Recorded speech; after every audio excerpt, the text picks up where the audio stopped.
नमः शिवाय।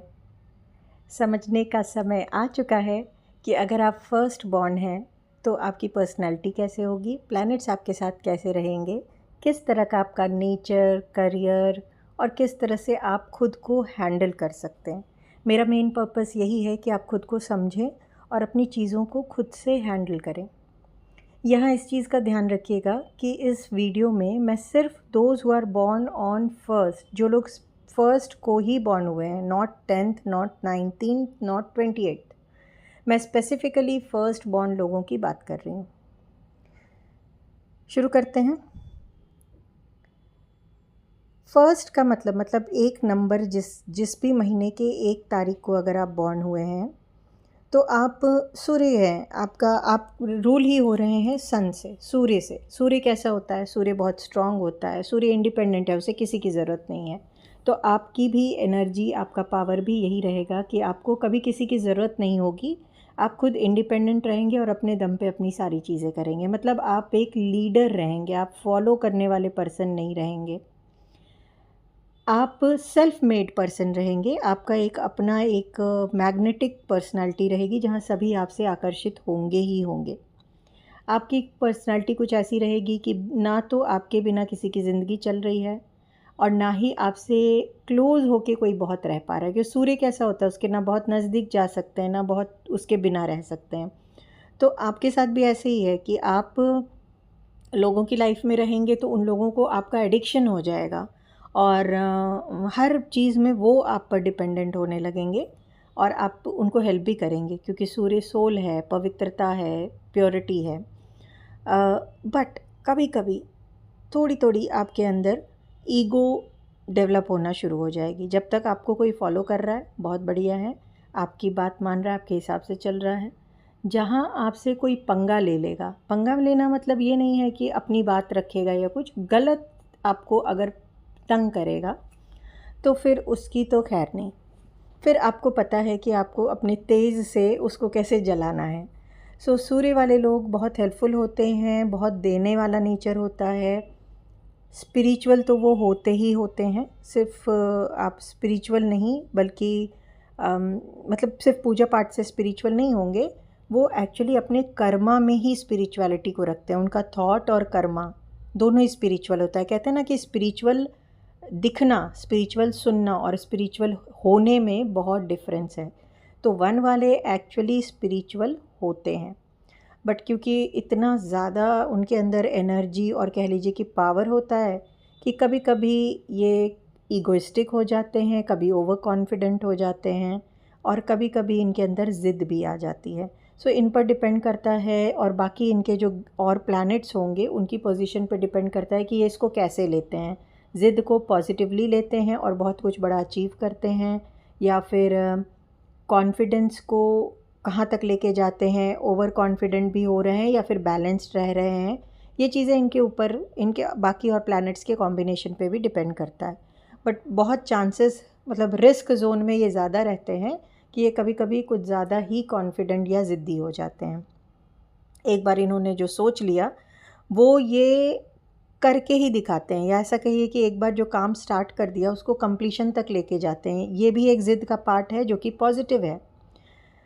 ये थोड़े से डोमिनेटिंग होते हैं, स्पेशली अगर अब मैं ये तो नहीं कैटेगराइज करूँगी कि मेल फीमेल, बट अगर आप वन बॉर्न हैं तो कहीं ना कहीं आपको ये लगता है कि मैंने जो सोचा या मेरा, आप एक्चुअली अपने तरीके से हर काम को करना चाहते हैं। आपकी अपनी सोच होगी, अपना तरीका होगा, ओरिजिनलिटी बहुत ज़्यादा होती है। तो आप दूसरों से बहुत कम इन्फ्लुएंस्ड होंगे और इन्फ्लुएंस होंगे भी तो तुरंत वापस आ जाएंगे। सो लोग आपको बोलेंगे कि आप बहुत डोमिनेटिंग हो, बट एक्चुअली ये डोमिनेंस कहीं ना कहीं पॉजिटिव भी है। लिमिट से बाहर नहीं जाना चाहिए, इस चीज़ का ध्यान रखना है। अग्रेशन होता है, अग्रेशन आप गलत नहीं बर्दाश्त कर सकते हैं क्योंकि सोल, सूर्य जो है वो सोल है, आत्मा है और प्योर आत्मा है। तो आप बहुत देर तक बहुत गलत को नहीं बर्दाश्त कर पाएंगे और जब बोलेंगे तो आप बहुत कोई ऐसे कनिंग पर्सन नहीं होंगे, आप बहुत ही क्लियर कट पर्सन होंगे। तो आप क्लियर ही बोलेंगे, ब्लंट ही बोलेंगे।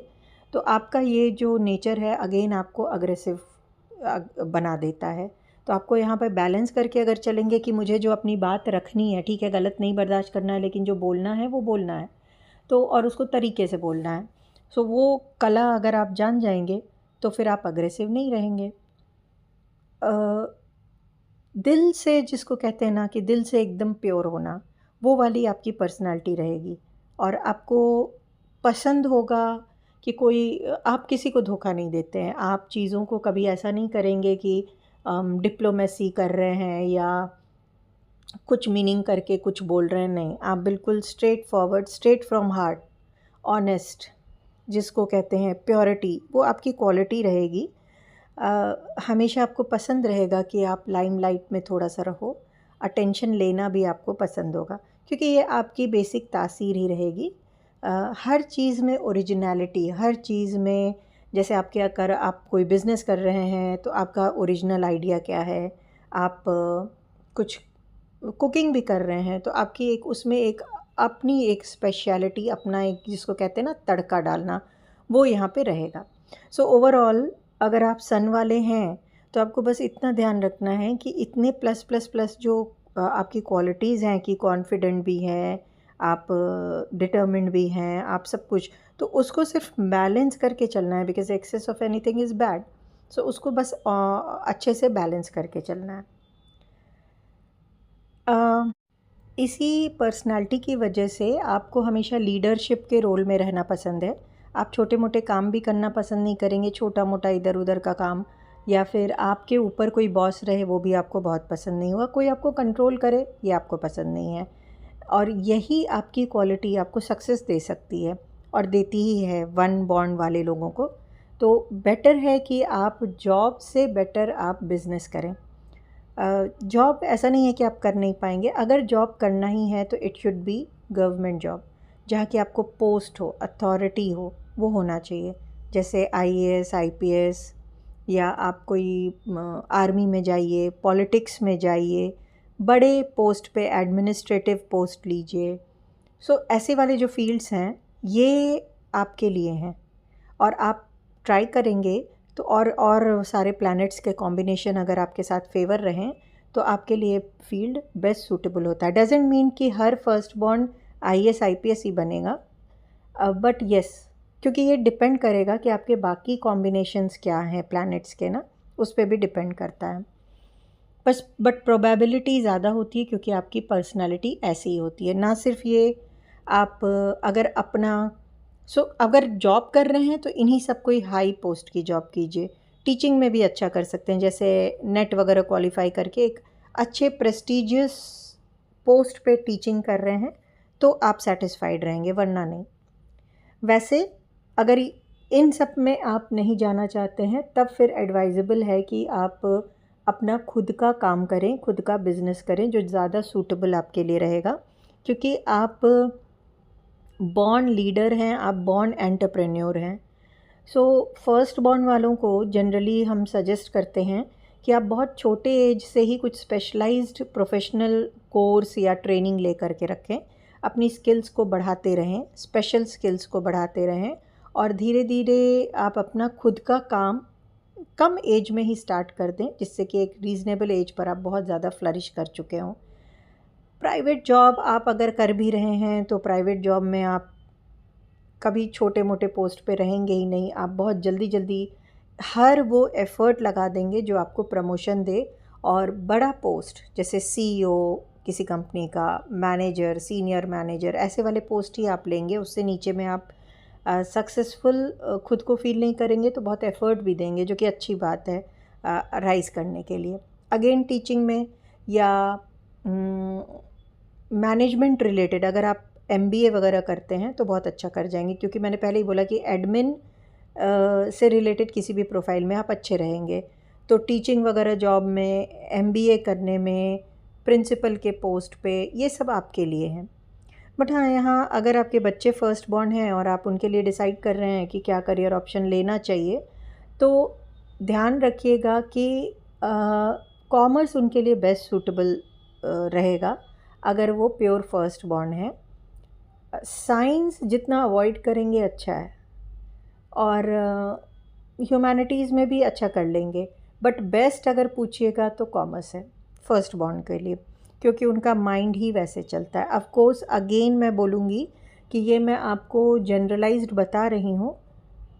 बाकी जब नंबर्स को, इसीलिए मैंने अपने सीरीज़ को फर्स्ट से 30 तक रखा है, सो दैट आप हर नंबर को समझो। ऐसा नहीं कि फ़र्स्ट में आप 28 को भी समझ लो, अलग अलग है। सो जब आप फर्स्ट को समझेंगे और बाकी नंबर्स को समझेंगे, तो फिर जब आप किसी की भी डेट ऑफ बर्थ को देख रहे हैं तो सबको एक होलिस्टिक अप्रोच में देखिएगा, सबको ओवरऑल मिला के देखिएगा कि आप क्या समझे हैं उसमें से। फर्स्ट बॉर्न लोग वैसे तो फ़ोटोग्राफ़ी में, म्यूज़िक में, मीडिया में, डायरेक्शन में अगर उस साइड जाना चाहें तो अच्छा करते हैं। They are very good numerologist. बहुत अच्छी न्यूमरोलॉजी अगर कोई करता होगा तो फर्स्ट बॉर्न लोग कर सकते हैं, क्योंकि ये सन की क्वालिटी है। Not only numerology, occult science में जैसे एस्ट्रोलॉजी, न्यूमरोलॉजी, इनमें फर्स्ट बॉर्न लोग बहुत अच्छा काम करते हैं। एंजल के साथ इनका बहुत अच्छा कनेक्शन होता है, क्योंकि सोल इनकी इतनी प्योर होती है। एक चीज़ बस ध्यान इनके साथ रखना है कि रिलेशनशिप की जब बात आती है, रिलेशनशिप में कभी कभी इनको क्या होगा, अगर ये लव मैरिज कर रहे हैं, पहली चीज़ लव मैरिज कर रहे हैं तो इनकी खुद की एनर्जी बहुत हाई है। सो देख के करेंगे कि सामने वाला पार्टनर किस नंबर का है, क्योंकि लव मैरिज सस्टेन करना इनके लिए थोड़ा सा मुश्किल हो जाता है। अरेंज मैरिज इनके लिए बेटर एक ऑप्शन हो जाता है। रिलेशनशिप में इन्हें थोड़ा सा सेल्फिश होने से बचना है, या ग्रिडीनेस से बचना है कि बस मुझे ही सब कुछ मिलता रहे, वो चीज़ नहीं होनी चाहिए। और इनको अपना फ्रेंडली अनफ्रेंडली नंबर पता होना चाहिए, क्योंकि अगर इनको अपना फ्रेंडली नंबर नहीं पता है ना, तो ये बिज़नेस कर रहे हैं या शादी या कोई भी काम अगर अनफ्रेंडली नंबर से करेंगे तो इनकी जो शुरू में मैंने जितने ट्रेट्स बताए हैं, डोमिनेट करने का या फिर अग्रेशन का, फिर वो प्रॉब्लम्स आने लगेंगी, ज़िद का, तो ये प्रॉब्लम्स आने लगेंगी। इसलिए ज़रूरी है कि ये अपने फ्रेंडली नंबर के साथ ही जितना से ज़्यादा हो सके समय लगाएं। अब आप पूछेंगे कि फ्रेंडली नंबर कौन से हैं? नेचुरली 2 और 7, जिन लोगों का बर्थ सेकंड को हुआ है और 7th को हुआ है, चाहे वो सेकंड कैसे भी मिलके बना हो, सेकंड अगर 1-1 से भी बना हो तो भी चलेगा, वो इनके लिए बेस्ट पार्टनर्स होते हैं। मतलब 1 है सूर्य, तो अगर ये चंद्रमा वालों से शादी करते हैं तो मैरिड लाइफ में सूर्य और चंद्रमा, क्योंकि सूर्य है लीडरशिप, परफेक्शन, और चंद्रमा है इमोशन, तो दोनों मिल करके मीन्स सूर्य वाले लोग जो होते हैं ना, वो बहुत ही डिसिप्लिन्ड होते हैं, टाइम के बहुत पाबंद होते हैं, सेल्फ मेड पर्सन होते हैं, 2 लाइट वर्कर्स भी होते हैं, और चंद्रमा वाले थोड़ा सा सॉफ्ट होते हैं। तो ये जो हार्ड और सॉफ्ट एनर्जी मिलती है तो एक परफेक्ट बैलेंस बन जाता है। सो चंद्रमा वाले इनके लिए बेस्ट रहेंगे। सेम वैसे ही केतु 7 वाले इनके साथ अगर शादी करते हैं तो वो भी बहुत अच्छे रहते हैं, क्योंकि 7 वाले क्या हैं, स्पिरिचुअल लोग होते हैं। वो होते हैं आध्यात्म में, कह लीजिए कि एक गुरु का जो रोल होता है ना, वैसे होते हैं। गुरु वो जो बहुत डीपेस्ट नॉलेज वाला है, तो जैसे 3rd नंबर भी गुरु का है, ऐसे 7 नंबर में 7 नंबर को आचार्य बोलते हैं। तो ये भी इनके साथ इनकी अच्छी बनेगी, क्योंकि वेवलेंथ मिलेगा, इंटरेस्ट मिलेगा, तभी तो पैटर्न अच्छा बनेगा ना मैरिड लाइफ का। अब इनके लिए 1 और 6 जो फर्स्ट बॉर्न हैं, उनके लिए अपना पार्टनर 1 नंबर वाला ना हो, ये सबसे अच्छा रहेगा, क्योंकि एक मयान में 2 तलवार नहीं रहती है। हमेशा अगर फर्स्ट बॉर्न वाले का पार्टनर ही फर्स्ट बॉर्न है तो 2 1 नंबर वाले हमेशा आपस में क्लैश ऑफ ओपिनियन, दोनों ही थकेंगे नहीं एक दूसरे को डोमिनेट करने से, एक दूसरे को क्रिटिसाइज़ करने से, तो फिर chaos मचता है। 6 नंबर वाले भी इनके साथ अच्छी नहीं शादी के लिए है, क्योंकि एक बहुत डिसिप्लिन्ड है और एक बहुत ही लीनियंट है, तो वो कभी भी इनकी एनर्जी को मैच नहीं होता है। सो 1 और 6 को अवॉइड करना चाहिए शादी के लिए। जो लोग 4th बॉर्न हैं, 8th बॉन्ड है और 9th बॉन्ड है, उनके साथ भी इनका थोड़ा सा ईगो वगैरह क्लैश होता है, बहुत ज़्यादा इनकी नहीं बनती है। सो 4th वाले तो इनके लिए लकी होते हैं, ऐसा नहीं है कि 4th बॉन्ड लकी नहीं है, बट थोड़ा सा ईगो का क्लैश रहता है, दैट्स इट। सो इसके अलावा जितने भी नंबर्स हैं उनके साथ इनकी अच्छी बनती है। अगर आप फर्स्ट बॉन्ड हैं तो येलो कलर को ज़्यादा यूज़ कीजिए, सन के जितने शेड्स हैं उनको ज़्यादा यूज़ कीजिए, लाइट येलो, ऑरेंज, गोल्डन। इसको सन के कलर में वाइट भी आता है, क्योंकि 7 कलर्स ऑफ द सन मिल करके वाइट बना रहे हैं। वाइट, क्रीम, ये आप यूज़ कर सकते हैं।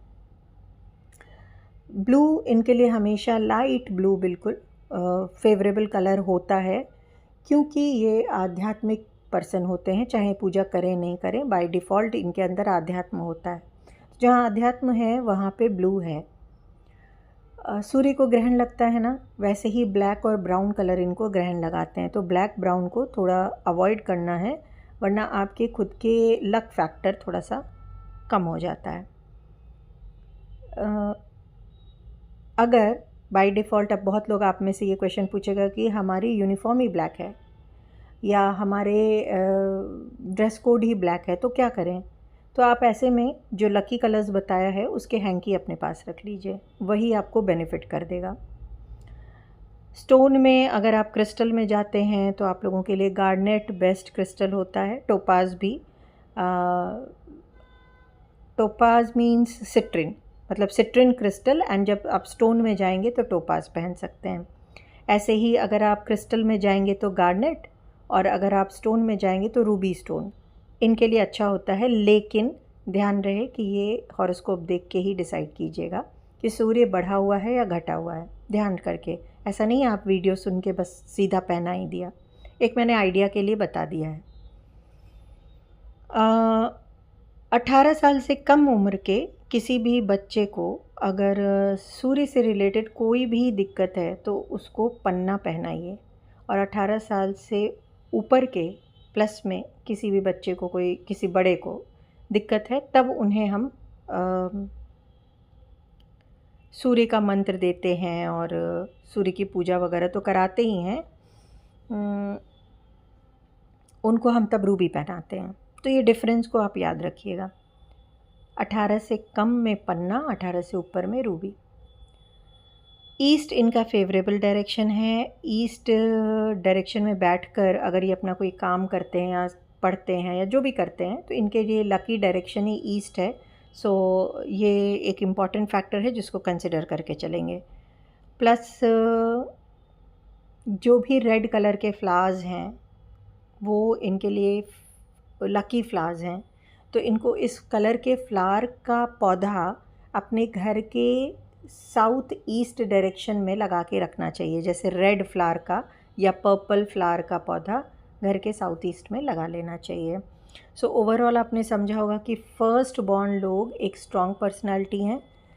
इनका बिहेवियर जब तक सन की तरह नहीं होगा, इनका डे रूटीन और बिहेवियर सन की तरह रखिए। मीन्स जल्दी सुबह उठना, शाम को जल्दी सो जाना, डिसिप्लिन रहना, प्रैक्टिकल रहना। सन बहुत प्रैक्टिकल है, वो कभी भी दुखी होकर निकलना नहीं भूलता है। और स्ट्रॉन्ग रहना, क्योंकि सन को आपने देखा होगा बादल जब कवर कर लेते हैं वो उसको भी चीड़ के निकल आता है। सो स्ट्रॉन्ग रहना और कर्मा में अच्छा रहना, क्योंकि सोल की बात है तो वो कर्मा आपका अच्छा रहना चाहिए। सो ओवरऑल आपको समझ में आया होगा कि फर्स्ट बॉर्न पर्सनालिटी कैसी होती है। मैं एक बार फिर याद दिला रही हूँ कि ये मैंने फर्स्ट बॉर्न वालों की बात की है। मैंने अभी 10th या 19th या 28 वालों के लिए बात नहीं किया है। सो ये थोड़ा सा ध्यान रखिएगा। ऑन एवरेज 35-36 के बाद आपकी लाइफ अच्छी हो जाती है, क्योंकि तब तक आप रीज़नेबल स्ट्रगल कर चुके होते हैं। और कभी लाइफ में अगर आपको लगे कि नहीं, आपका थॉट प्रोसेस बहुत नेगेटिव जा रहा है, कभी आपको बहुत फियर आ रहा है, या मतलब एक कमज़ोर इनर स्ट्रेंथ जहाँ आपको लगे कि कम हो रहा है, आप समझ जाना आपका सन ख़राब हो रहा है। तो वैसे में सबसे अच्छा है कि आप जितना मैक्सिमम टाइम सनलाइट में जाओ और बॉडी में सन रेज़ को लो, आपका सन उठने लगेगा। सूर्य से रिलेटेड पूजा पाठ ऑब्वियस है, सूर्य देवता की पूजा, आप सूर्य को जल देना, सूर्य देवता के मंत्र करना, आदित्य हृदय स्तोत्र पढ़ना, ये सब तो आप कर ही सकते हैं। सुबह जल्दी उठ के आप सूर्य अगर नमस्कार कर रहे हैं, सूर्य में ही रहकर सूर्य नमस्कार कर रहे हैं तो आपके लिए बहुत अच्छा है। बहुत सारे आपके ब्लॉकेज उसी से निकल जाते हैं। और सूर्य ग्रहण जब लगता है तो उसके जितने भी नियम होते हैं उसको ज़रूर फॉलो किया कीजिए, ये आपके लिए इम्पॉर्टेंट फैक्टर है। और एक चीज़ और, थ्रू आउट लाइफ आप देखेंगे आपका पैटर्न ऐसा चलेगा कि आप सूर्य हैं, सूर्य देना जानता है, सूर्य लेना नहीं जानता है, उसकी वो डेस्टिनी ही नहीं है लेने की। तो हमेशा आप गिवर पॉइंट पे रहेंगे। इसको जितना खुशी से करेंगे, रिवर्स में यूनिवर्स आपको उतना ही देगा। तो हमेशा अगर आप फर्स्ट बॉर्न हैं तो देना सीखिए, और जितना देंगे उतनी ग्रोथ करेंगे। देने का मतलब है दान, पुण्य, दक्षिणा, आध्यात्म, नॉलेज, हेल्प, खुशी, ये सब दीजिएगा। नेगेटिव कुछ मत दे दीजिएगा किसी को। इसी के साथ ये वीडियो यहाँ पे एंड कर रही हूँ। आई होप कि मेरी एक छोटी सी कोशिश से आप लोगों को हेल्प मिली होगी, और अगर मिली है तो हर उस पर्सन को ये वीडियो फॉरवर्ड कीजिए जो फर्स्ट बॉर्न है। अगर आप कन्विंस्ड हैं, मेरे वीडियो पे कमेंट ज़रूर कीजिए कि आप कन्विंस्ड हैं, क्योंकि वो मुझे भी पता चलेगा। मैंने फ़र्स्ट टाइम न्यूमरोलॉजी का कोई टॉपिक उठाया है, और इस एम से सबको फॉरवर्ड कीजिए कि वो अपने बारे में खुद जाने। खुद जानेगा तो अपनी हेल्प खुद करने लगेंगे। हमारा अल्टीमेट एम ही होना चाहिए दूसरों के पावर्स को बढ़ाना। वो अपने बारे में जानेंगे, अपनी चीज़ों के डिसीजन लेने में, कुछ करने में।